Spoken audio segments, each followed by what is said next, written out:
जो पॉइंट है कि कल मैंने आपको रीडिंग बताई थी, उसके बाद हम इसको इंस्टॉल करेंगे आईसी को और उसके पॉइंट बनाएंगे और देखेंगे कि वो रीडिंग सही आ रही है। पहले नंबर में ये हम रीडिंग चेक कर लेते हैं इसकी।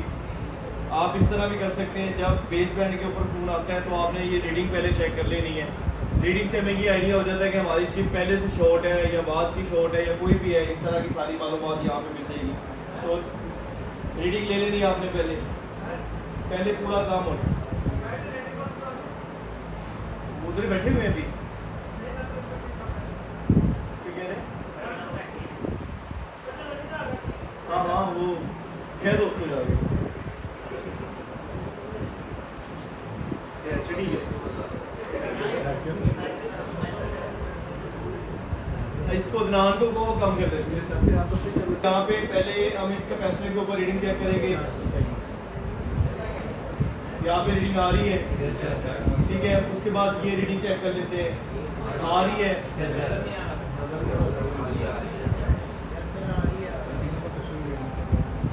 सही है,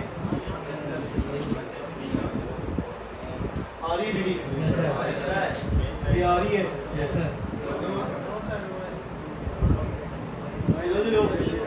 एक साइड पे आती है रीडिंग, ओके। उसके बाद यहाँ पे चेक कर लेते हैं, आ रही है। तो ये एक सही आईसी की रीडिंग आनी चाहिए। जब हम आईसी को इंस्टॉल दोबारा करेंगे तो ये रीडिंग हमें दोबारा से देखनी है। अगर ये रीडिंग दोबारा से हमें नहीं नजर आएगी तो उसका मतलब ये होगा कि हमारा आईसी ठीक नहीं लगा। थोड़ी सी फ्लेक्स लगा लेते हैं यहाँ पे।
आप पहली सोल्डरिंग को आराम से उठा लेंगे तो ज़्यादा सोल्डरिंग लगी हुई है यहाँ पे। उसके बाद आपने शक्कर वायर ले लेनी है।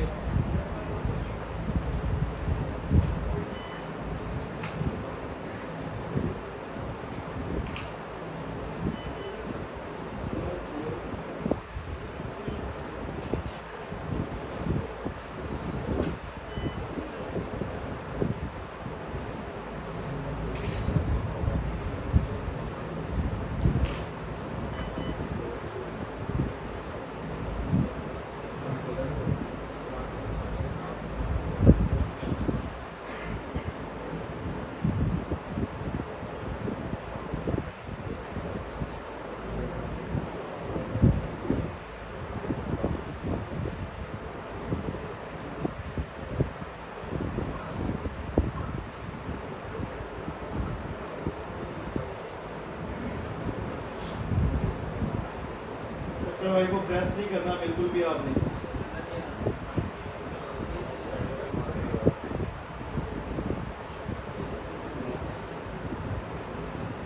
किसी जगहों पे ऐसा हो कि आप शक्कर वायर इस्तेमाल कर रहे हो लेकिन नीचे से सोल्डरिंग क्लियर नहीं हो रही, होते हैं ऐसे।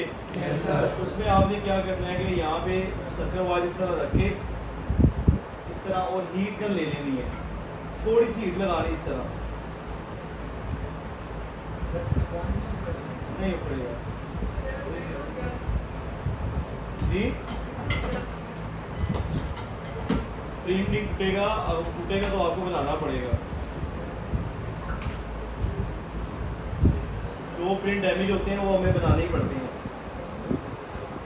अगर खाली प्रिंट डैमेज है तो उसकी खैर है, आपको पता है खाली प्रिंट। इस तरह आप सेंटर वायर को काट के इस तरह रख के आयरन की मदद से हीट में लगाएंगे, इस तरह ये बिल्कुल क्लीन हो जाएगा। जहाँ पे सोल्डिंग नहीं उतरी उतरना शुरू हो जाएगा।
ठीक है, तो ये पॉइंट इसके डैमेज हुए हुए हैं और ये पॉइंट अगर तो काम के हैं हमने देख लेना है। अगर तो ये यहाँ पे यूज में आते हैं तो फिर तो हम इसे बनाएंगे। मतलब येलो पॉइंट है रीडिंग वाले तो फिर तो इसको हम बना देंगे।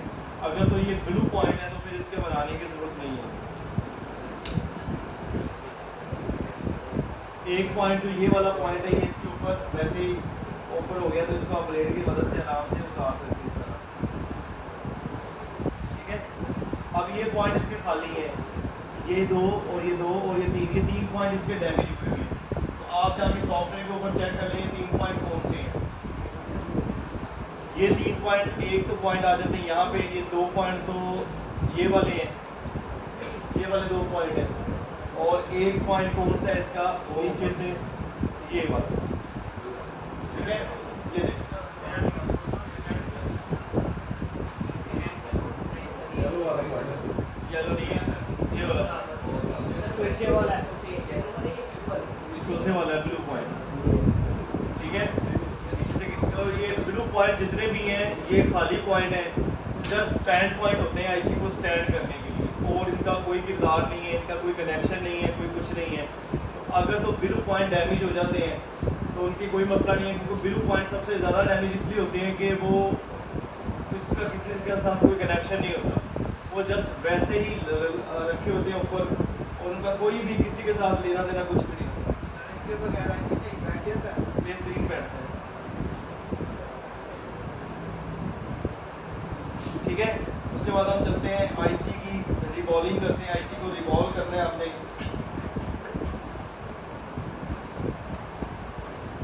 आपने टिश्यू पेपर आईसी के नीचे रखने हैं। इससे क्या होता है कि जो आईसी है ना वो प्रेस सही हो जाता है इसके अंदर, टिश्यू के अंदर, और जो स्टेंसिल है उसके बबल बड़े वीआईपी बना देती है।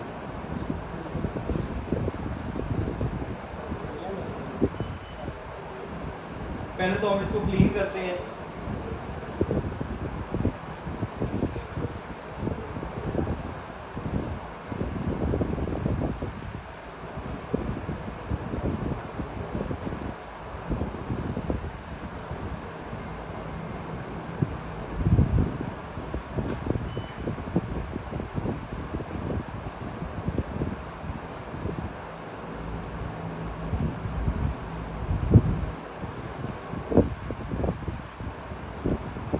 आईसी को आप क्लीन कर लें किसी भी चीज़ से, ब्रश से कर सकते हैं, सिल्वर वाइट से कर सकते हैं, कॉटन बड से, या ये फोम से भी कर सकते हैं, जो भी आपको सही लगे, जो आपके पास अवेलेबल हो, सभी से हो जाता है, कोई ऐसा इशू नहीं।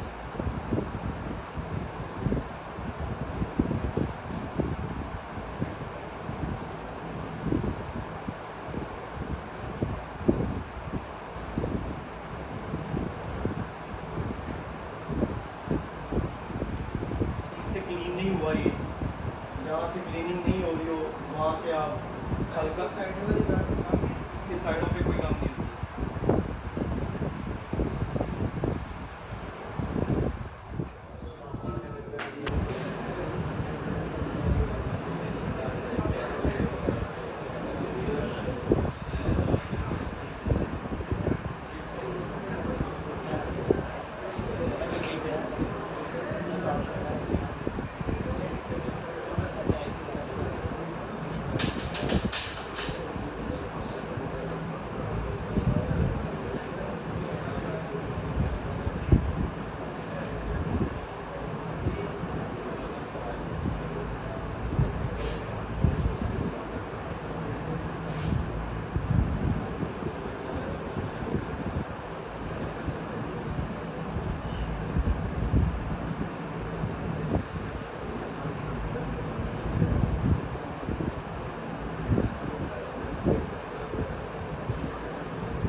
आपने क्या करना है, आईसी को रखना है। अब जितने इसके नीचे मैंने फ्लैक्स लगा दी है इतनी इनफ है, ज़्यादा फ्लैक्स इतनी लगाने की ज़रूरत नहीं है, ये बहुत ज़्यादा है। आईसी के नीचे फ्लैक्स बस थोड़ी सी लगाते हैं, ज़्यादा नहीं लगाते, वरना आईसी बाहर आता है।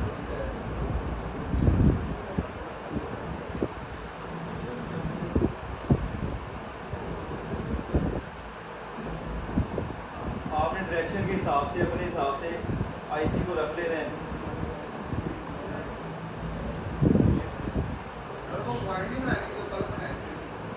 आपको पता ना कैसे बनाते हैं? नहीं, कोई इशू नहीं है, हमने सिर्फ आज इसके कैपेसिटर की वैल्यू चेक करनी है। वैसे ऑन करके चेक हो जाएगा, उधर आईपी नंबर आ जाएगा। वैसे इसके जो पॉइंट है ना, मुझे लगता नहीं है डैमेज है, इसके पॉइंट ना बहुत ज़्यादा क्लीन है, तो मुझे लगता नहीं इसके बनाने की ज़रूरत है, ये बहुत ज़्यादा क्लीन है। वो ये डैमेज हो जाते हैं नीचे से, यहाँ से डैमेज होते हैं, लेकिन ये पॉइंट बिल्कुल क्लीन है, इसकी ज़रूरत नहीं है। लेकिन आपने बेस बैंड के इशू में कभी भी फ़ोन बनाना है आईफोन 6 और 6 प्लस, तो आपने ये वाली चीज़ें उसका ये 2 पॉइंट लाजमी बनाने हैं। अगर आपके पास 7 प्लस 8 प्लस आ जाता है तो आप इसको जस्ट रिवॉल्व करेंगे और रिवॉल्विंग से आपका मसला हल हो जाएगा। पहले पावर एसी को चेक करेंगे।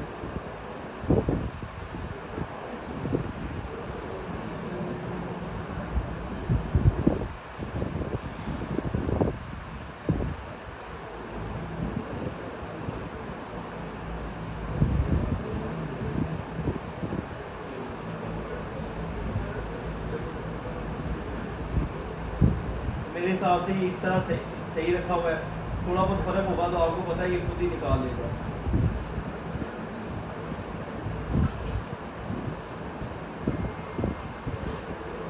अगर आपको कभी लगे कि ऑयल इसका बाहर नहीं आ रहा इसी से, तो फिर आपने थोड़ा सा ये फ्लैक्स लगा लेना इसका। जब आईसी लग जाता है तो साइडों पे उसका यहाँ पे सारा ऑयल आ जाता है, उसका मतलब ये होता है कि फ्लैक्स हर जगहों पे चली गई है और आईसी बिल्कुल ठीक लगती है। ये देखना आता है, ये आगे है ना।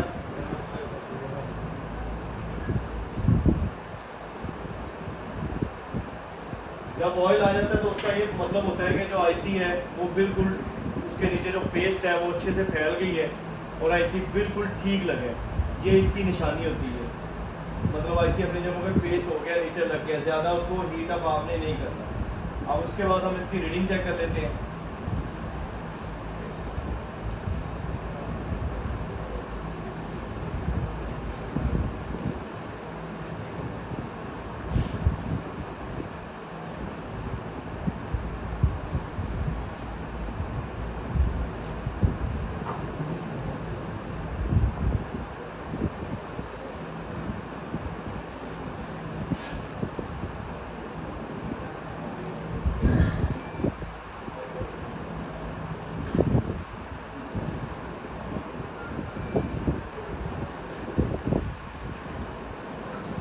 ठीक है, तो यहाँ पे हमने रीडिंग चेक करनी है, इसकी रीडिंग कैसी है। सबसे पहले इस पॉइंट पे आ जाते हैं, और ये रीडिंग कल जो हमने लगाया था उसमें वो शॉर्ट रीडिंग है, पता है ना। तो ये रीडिंग एक आनी चाहिए ठीक होने की सबसे पहले, और दूसरी बात ये रीडिंग आ जाती है कम आ रही है। इसकी वजह ये है कि ये बोर्ड अभी हीट है, अभी बोर्ड को मैं ठंडा करूँगा तो इसकी रीडिंग बढ़ जाएगी।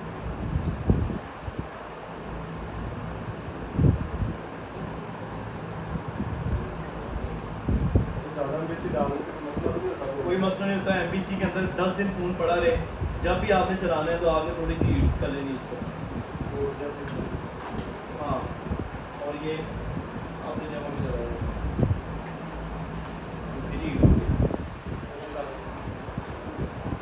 ठीक है। वैल्यू चेक करते हैं।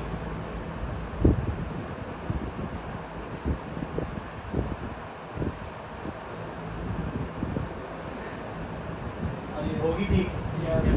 कभी भी कोई फ़ोन हीट हो जाए तो उसकी जो वैल्यू है वो चेंज हो जाती है, ये ध्यान में रखना है आप। हीट में आपने ये नहीं करना है इसकी कम वैल्यू होगी तो क्या, उसको ठंडा कर लेना पहले, फिर उसको चेक करना है उसकी वैल्यू। अगर तो एग्जैक्ट आती है, पूरी आती है, ठीक है। अगर तो 100-200 का फ़र्क, जैसे अभी आ रहा था 100 96 आ रहा था, 196। तो 196 जो है वो रीडिंग ठीक नहीं थी, लेकिन वो हीट की वजह से थी, आईसी ठीक लगा था। ओके, तो ये इसकी रीडिंग बिल्कुल ओके। उसके बाद ये वाली रीडिंग भी चेक कर लो।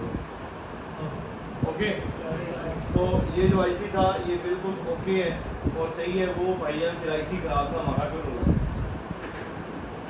चलते हैं इसको चेक कर लेते हैं।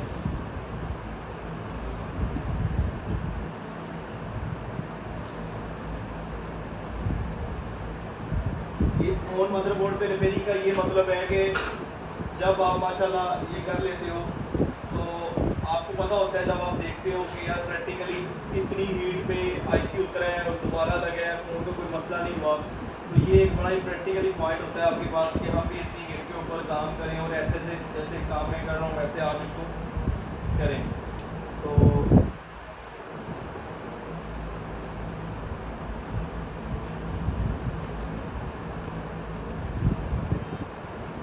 यहाँ पे इसका पावर का पॉइंट होता है, तो फोन अल्हम्दुलिल्लाह ऑन हो गया है। अब इसका बेसमेंट भी चेक करते हैं। हो गया अल्हम्दुलिल्लाह। ये इसी से पता चल जाता है कि आपका आईसी ठीक लगा है या आपका आईसी खराब लगा है। जब रीडिंग आपकी परफेक्ट हो जाती है तो ठीक हो जाता है। आपके सामने उसकी रीडिंग खराब थी तो हमने आगे चेक ही नहीं किया, हमने कहा इसकी रीडिंग ही शॉर्ट हो गई है, तो आईसी ने क्या चढ़ा। वो पतली पार्ट है जहाँ पे पूरी सिंगल आईसी लगे हुए हैं 2G और 3G के। कलर चेंज हो जाता है, कोई ऐसा इशू नहीं। उसके बारे में भी प्रॉपर लेक्चर समझाता हूँ क्या होते हैं, वो क्यों होता है चेंज, वो क्या ये वो।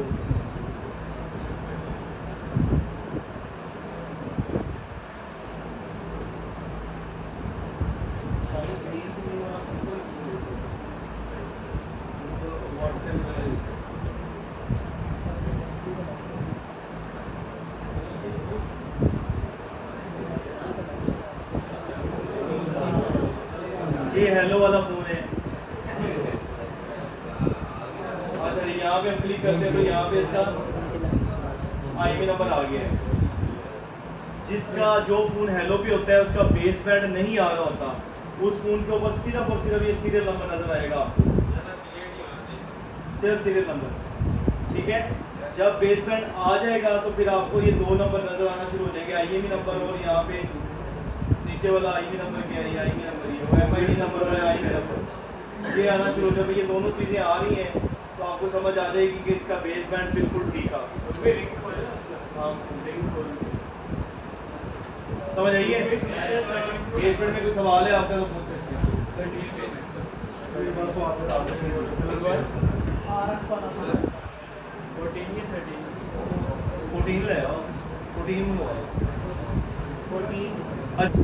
नेक्स्ट, आपके फ़ोन के ऊपर नो सर्विस का फोल्ड आ गया है।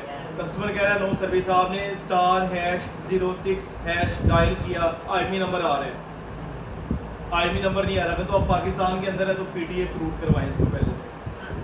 नॉन पीटीए लोग भी कस्टमर फ़ोन लेके आ जाते हैं, हमारे पास सिग्नल नहीं आ रहे। जब हम उससे कहते हैं फ़ोन पीटीए अप्रूव्ड है, कहता नहीं पीटीए तो नहीं है लेकिन अभी सिम टाइम है, अभी हमें से 2 महीने हुए चलाए। तो पाकिस्तान के अंदर आपने पहले ये कन्फर्म कर लेना है कि उसका पीटीए वाला चक्कर तो नहीं है। ऐसे फ़ोन खोल के नहीं बैठ जाना। आउट ऑफ कंट्री में हो, पाकिस्तान के अलावा अगर आप अजरबैजान जाते हो या टर्किश जाते हो, वहाँ पर भी ये रूल्स हैं, वहाँ पर पीटीए टैक्स है, लेकिन इतना ज़्यादा नहीं है। ये 1.5 लाख लेते हैं, वो पाकिस्तानी 17,000 का लेते हैं। तो खैर कोई नहीं, इसको छोड़ो, हम इन पर क्या, हमारे यहाँ पे बोलने से कोई फ़र्क नहीं पड़ना। लेकिन ये बहुत बड़ी ज़्यादती करते हैं पाकिस्तानियों के साथ। ये जो इतना बड़ा टैक्स है ना, सॉरी ये क्या समझ नहीं, वो खड़े तो हो गए पोछे पुत्र है तो वो बड़ा मिनिस्टर है, तेन तो लभन लगे अद्धा घंटा लग जाता। नहीं, ये ऑनलाइन ही होते हैं, ये पीटीए की वेबसाइट से भी हो जाता है, ये जैज़ सॉन्ग दफ्तर भी जाओ वो भी कर देते हैं। चले गोली मारे, आगे चलते हैं। अगर आपका फ़ोन पीटीए अप्रूव्ड है और कोई ऐसा इशू है, उसके सिग्नल नहीं आ रहा है, आपने नंबर डायल किया स्टार है, जिसके आईपी नंबर भी उसका बिल्कुल ठीक ठाक आ रहा है, सिग्नल फिर भी नहीं आ रहे, तो फिर आप बेस बैंड के सेक्शन के ऊपर बिल्कुल भी नहीं जाएंगे। इस सेक्शन को आप नहीं छेड़ेंगे, आप जाएंगे आरएफ सेक्शन के अंदर। ये आरएफ सेक्शन है, ये क्या करता है, फ़ोन के जितने भी सिग्नल होते हैं टावर से मोबाइल तक लेके आने में सबसे बड़ा किरदार इसी का ही है। इसके अंदर आईसी लगे होते हैं, 2G का आईसी भी इसके अंदर होता है, 3G भी होता है। वो सारी मालूमात आपको वैसे सेंड की हुई है। मैं आपको इसकी मेन जो इसकी हिस्ट्री है वो समझाता हूँ। आपके पास अगर ये मसला आ जाता है तो आपने इसको चेक कैसे करना है। पहले तो बात ये है, ये तो हम कंफर्म हो गया कि ये *6 डायल करने से आईमी नंबर शो हो रहा है, लेकिन फ़ोन हमारा नहीं चल रहा। तो सबसे पहले हम यहाँ पे आएंगे।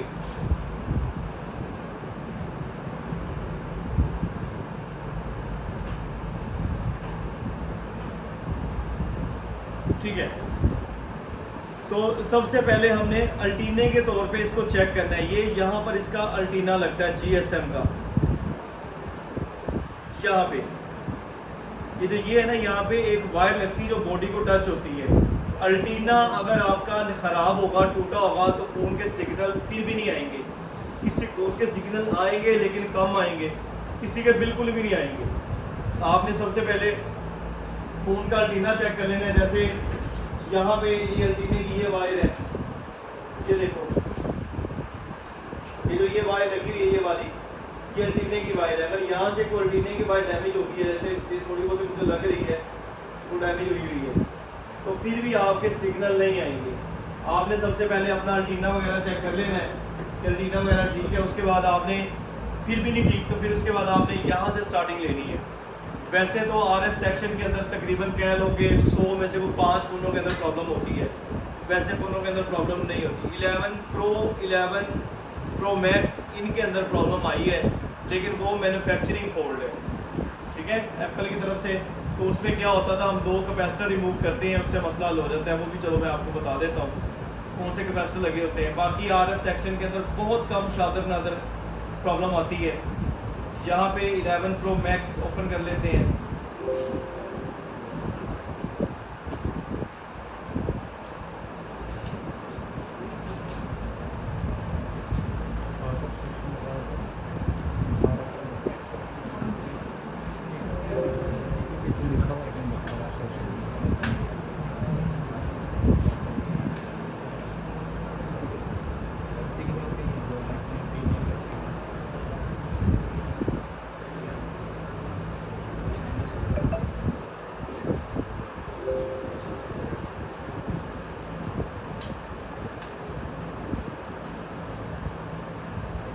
ठीक है, तो RF सेक्शन 11 Pro Max का कहाँ पे लगा हुआ, ये देखो, ये सेक्शन है, ये RF है इसका, ठीक है। CPU AC के ऊपर लगा हुआ है। पावर AC कहाँ पे आ गया, हाँ जी, ये इसका ये इतना सेक्शन RF है, और ये यहाँ पर इसका अल्टीना लगता है, और ये भी इसका स्विच लगा हुआ है, एंटीने का स्विच।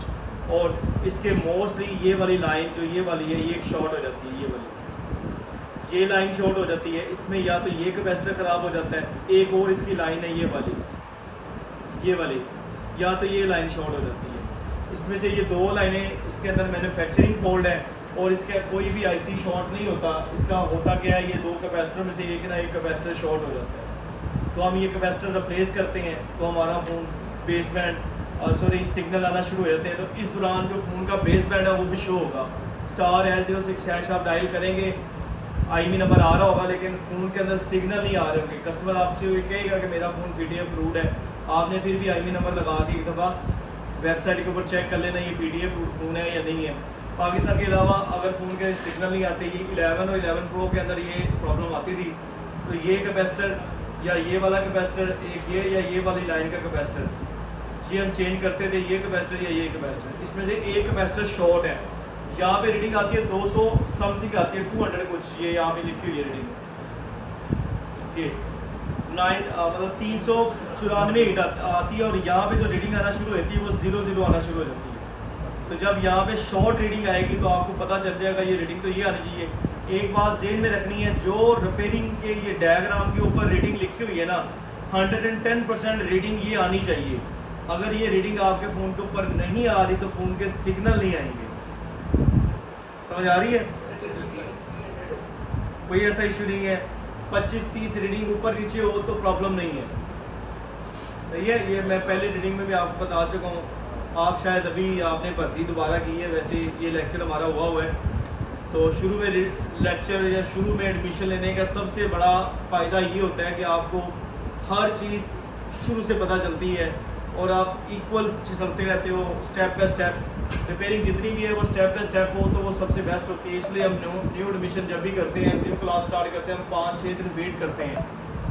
लेकिन कुछ लोग इस तरह के हैं, वो ये सोचते हैं कि यार जब क्लास स्टार्ट होगी तो फिर ही लेंगे।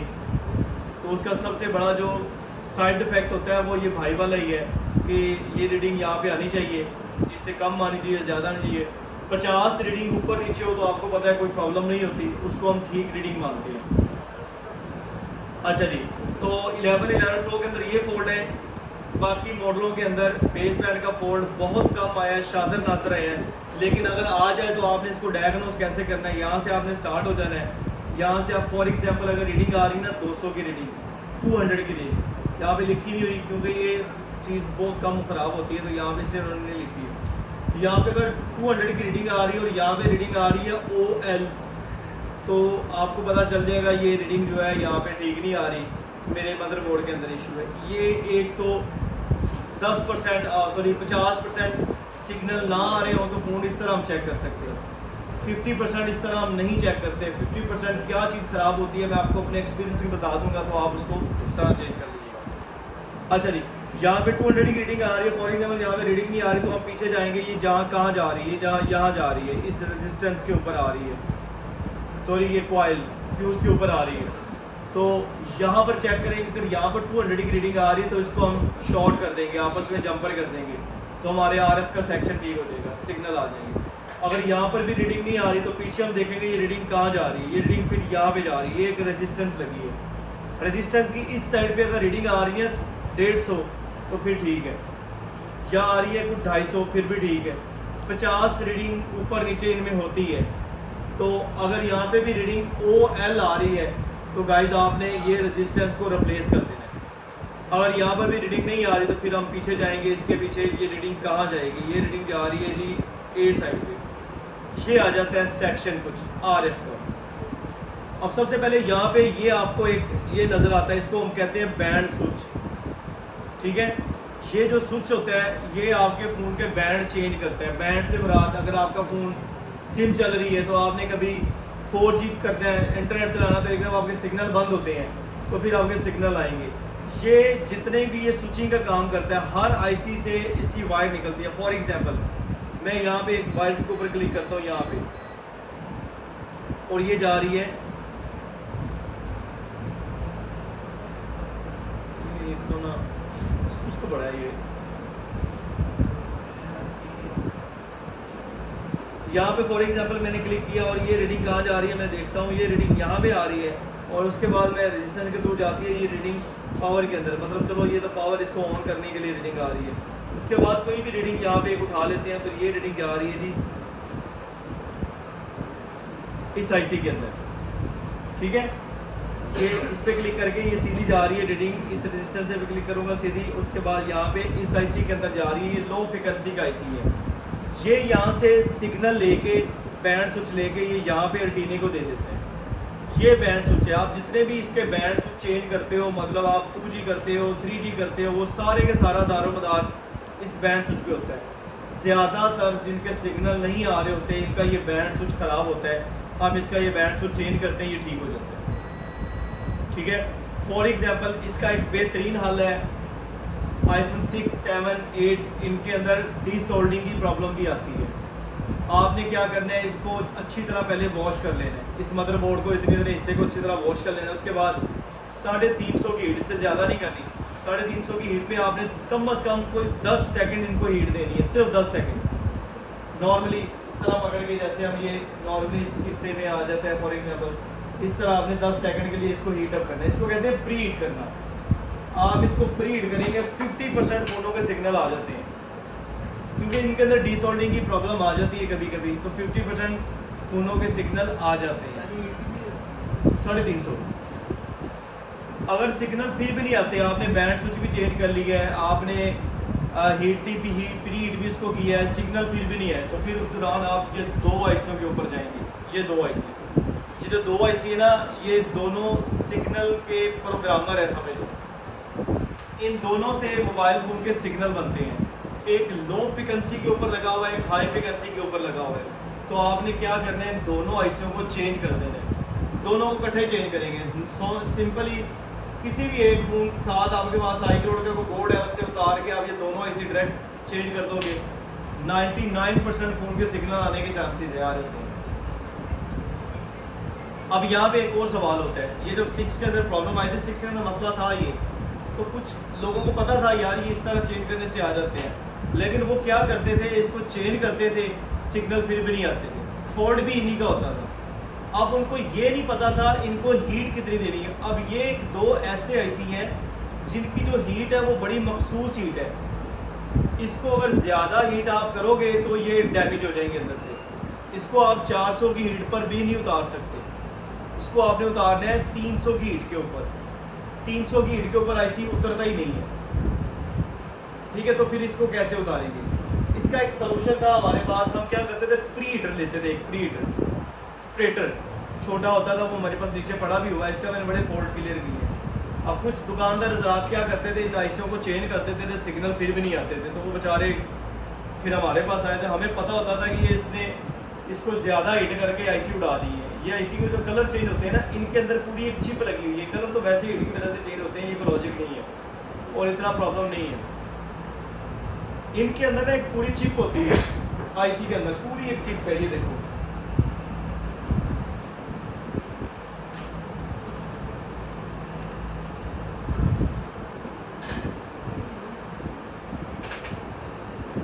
ये देखो, ये बैंड स्विच होता है, मोस्टली ये खराब हो जाता है, आप इसको चेंज करते हो तो मसला हो जाता है।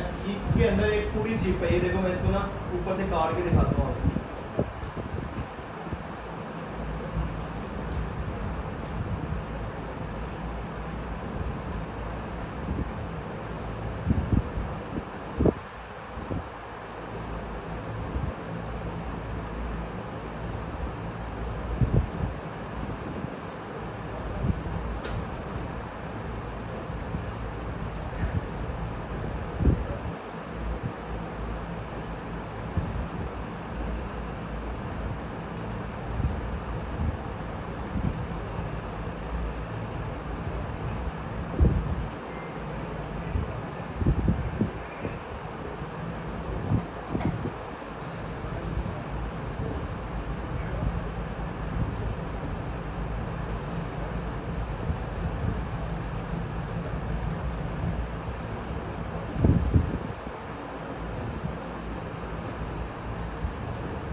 वैसे ग्राइंडिंग के साथ हम कभी कभी इसको अगर चेक करना चाहें तो ग्राइंडिंग के साथ चेक कर लेते हैं।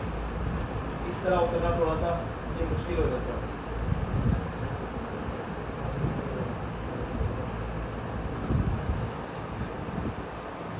ये देख लो, ये दो इसके अंदर एक अलग से आईसी लगे हुए हैं, ये वाले। इसके अलावा भी अगर आप इसको सारा स्क्रैच करते हो, इस तरह अलग अलग इसके अंदर पूरा एक सर्किट बना हुआ है। एक ये आईसी लगा है, एक ये लगा है, फिर और भी यहाँ पे कुछ आईसी लगे होंगे, ये आपको नज़र आ रहा है थोड़ा थोड़ा।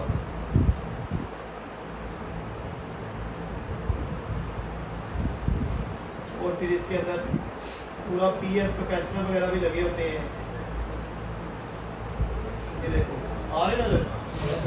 तो ये इसी तरह इसके अंदर पूरा एक सर्किट होता है। होता क्या है कि जो लोग इसको नॉर्मली इसको ठीक करने की कोशिश करते हैं, इसको उतारते हैं, वो जब हीट लगाते हैं अंदर से आईसी फट जाते हैं, मतलब अंदर से सोल्डरिंग शॉर्ट हो जाती है। तो ज़्यादा हीट पे ये वाले जो आईसी हैं ये उतारे ही नहीं जाते। तो हम क्या करते थे, नीचे एक प्री हीटर होता था इस तरह का, छोटा सा प्री हीटर इस तरह का, हम क्या करते थे उसके ऊपर पहले आईसी इस तरह मदरबोर्ड पे लगाते थे, फिर 300 की हीट के ऊपर, क्योंकि बोर्ड नीचे से हीट हो जाता था, 300 की हीट के ऊपर या 350 की हीट के ऊपर इस आईसी को उतार लेते थे आराम से, उतार कर हम नए लगाते थे और उसी हीट के ऊपर आराम से हम लगा देते थे। आईफोन के सिग्नल इस तरह आते थे। तो जो ये वाला सेक्शन के ये आईसी होते हैं, इनको लगाना भी बड़ा एक काम है। ये वाहद ऐसा सेक्शन है जो 300 की हीट के ऊपर चलता ही नहीं है। ये आईफोन 6 है, 6 के अंदर ये फोल्ड था कम हीट के ऊपर। वैसे दूसरे फ़ोनों के अंदर हम ज़्यादा हीट के ऊपर भी लगाते हैं, कोई प्रॉब्लम नहीं होती। जैसे कि कभी 11 के ख़राब हो जाते हैं, 11 प्रो जो दूसरे फ़ोन हैं जितने भी हैं, इनके जो ख़राब होते हैं, तो हम क्या करते हैं, सिंपली ये 2 आईसी है, ये सब के अंदर लगे। इनको वैसे आसान लफ्ज़ों में PAIC भी कहा जाता है, PAIC, ठीक है। ये लो फ्रिक्वेंसी और हाई फ्रिक्वेंसी के ऊपर लगे होते हैं, और यहाँ पे मेरे ख्याल से इसको मेंशन भी उन्होंने किया होगा PA के नाम से। तो कभी भी किसी फ़ोन के सिग्नल नहीं आते, RF सेक्शन के अंदर प्रॉब्लम है, तो पहले आपने नॉर्मली प्री हीट करना है, उसके बाद आपने ये 2 आईसी चेंज कर लेते हैं। 99% सिग्नल आने के चांसेस हैं। आधा सेक्शन इसका यहाँ पे होता है और आधा सेक्शन इसका ये वाला होता है, ये वाला।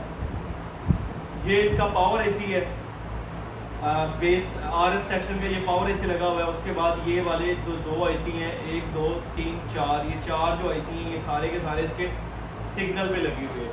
तो आपने सिंपली पहले ये वाला सेक्शन, वैसे ज़्यादा इस सेक्शन के अंदर प्रॉब्लम आती है।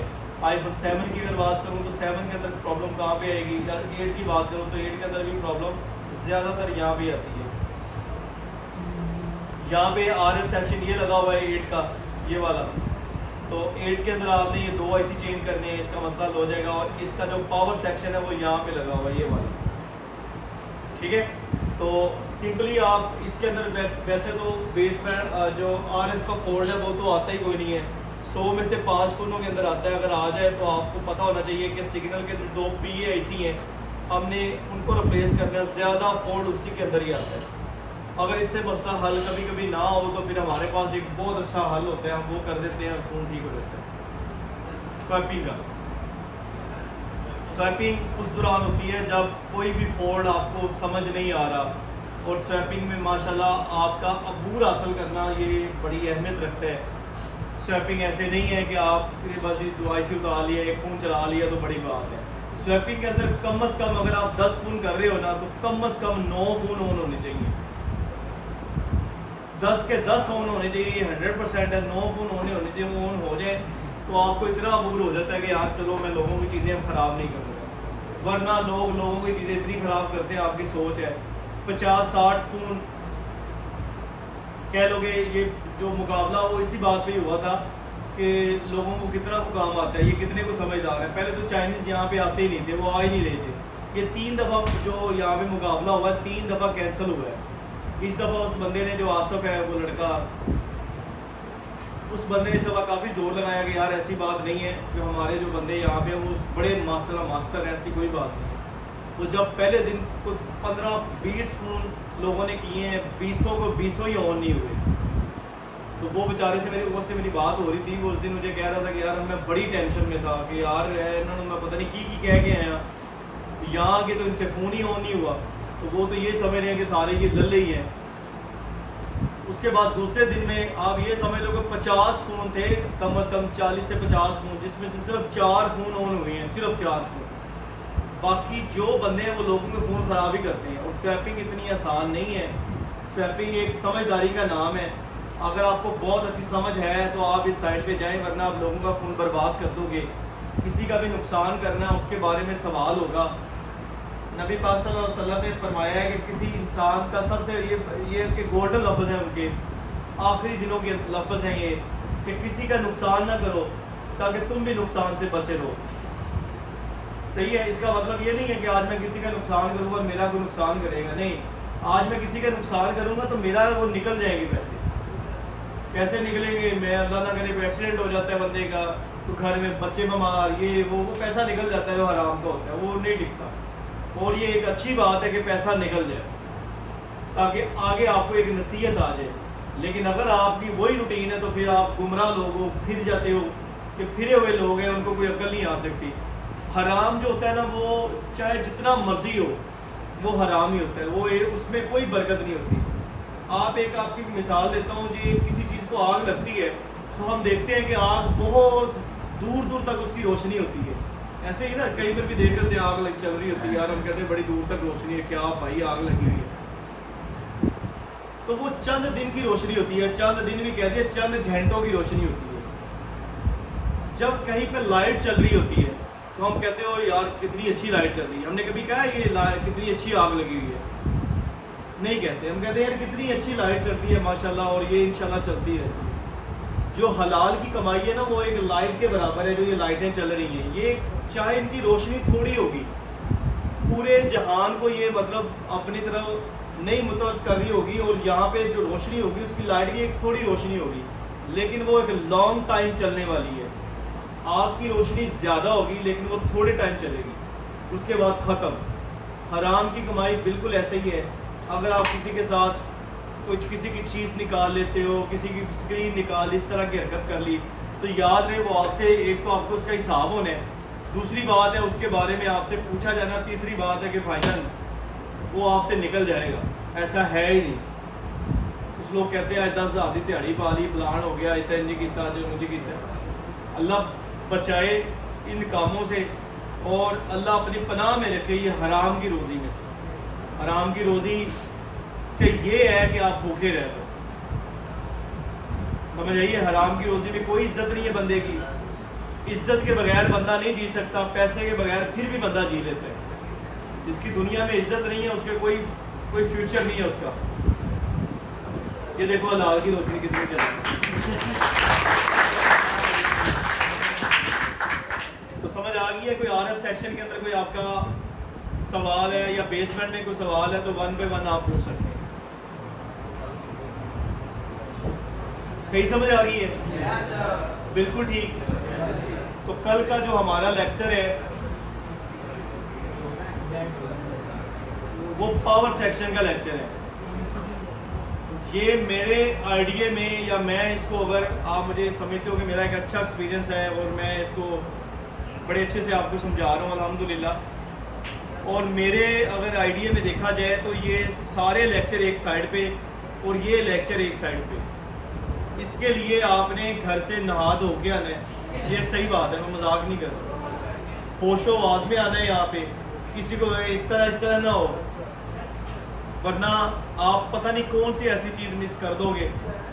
80% फ़ोन, या 80 चलो ना लगाओ, 60% फ़ोन शॉपकीपर के पास डेड ही आते हैं। फ़ोन डेड आता है, आप उसको किस तरह ठीक करोगे? पहली बात है, किसी तरह भी फ़ोन डेड आता है, मैं आपको बताऊंगा उसको कैसे ठीक करना है, और एग्जैक्ट वो बताऊंगा जो चीज़ ख़राब होती है। आपको अल्हम्दुलिल्लाह उसी पॉइंट के ऊपर लेके जाऊंगा, और ये बहुत स्टेप बाय स्टेप रिपेयरिंग है। और इसके ऊपर मैं कह रहा हूँ कि मैंने अपनी पूरा, वैसे मैं लेक्चर में अगर 100% देता हूँ तो यहाँ पे मैं 1000% दूंगा, लेकिन आपकी मेहरबानी है। ये अगर कुलिया या ये आइडिया और ये सारी चीज़ें अगर आपकी समझ में आ गई ना, तो रिपेयरिंग करना टबे का मुश्किल नहीं है। यकीन करो, जो फ़ोन बंद आते हैं ना, हमें कस्टमर से ही पता चल जाता है इसने ये फ़ोन कैसे बंद हुआ, उसकी बातों से, और हमें आगे ये भी पता होता है इसको हमने ठीक कैसे करना। अगर कहीं पे कोई मुकाबला होगा ना बंद फ़ोन को चलाने का, जो रैंडमली बंद होते हैं, तो इंशाल्लाह मैं ज़्यादा नहीं तो 3 मिनट में फ़ोन चला दूँगा। इतनी अच्छा एक्सपीरियंस और इतनी अच्छी चीज़ें और इतना अच्छा अल्हम्दुलिल्लाह नॉलेज है।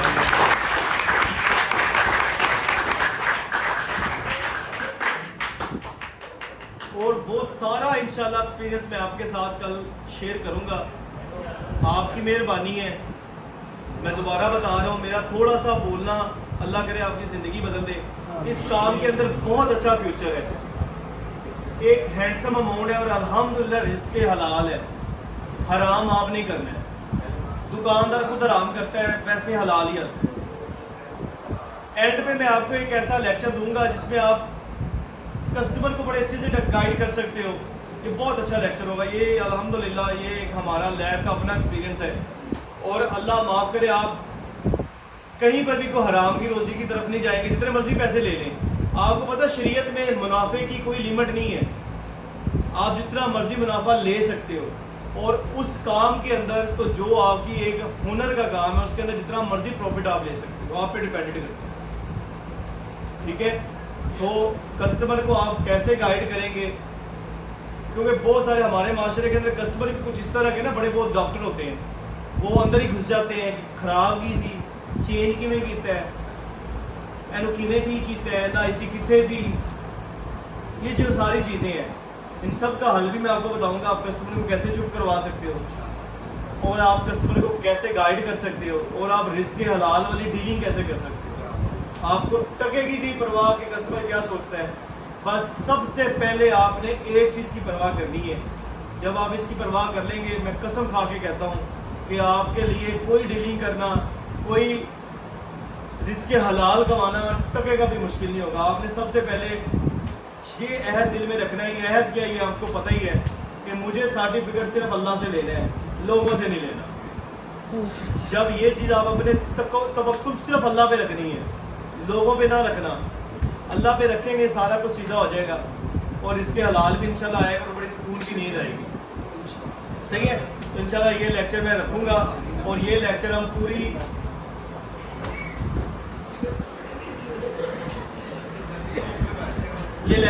क्लास को इंशाल्लाह ये समझाएंगे। ये बिग लेक्चर है, उसके अंदर मैं एक दो अपने जो नीचे हमारे रिसेप्शन पे लोग बैठते हैं उनको भी इंशाल्लाह बुलाएंगे, दावत देंगे ताकि वो भी आपको मुझसे अच्छा भी बेहतर समझा सकें। तो गाइस कितने जा रहे हो? तो एक और सवाल है आपसे, सारी लाइटें चला दी, दो बंद है।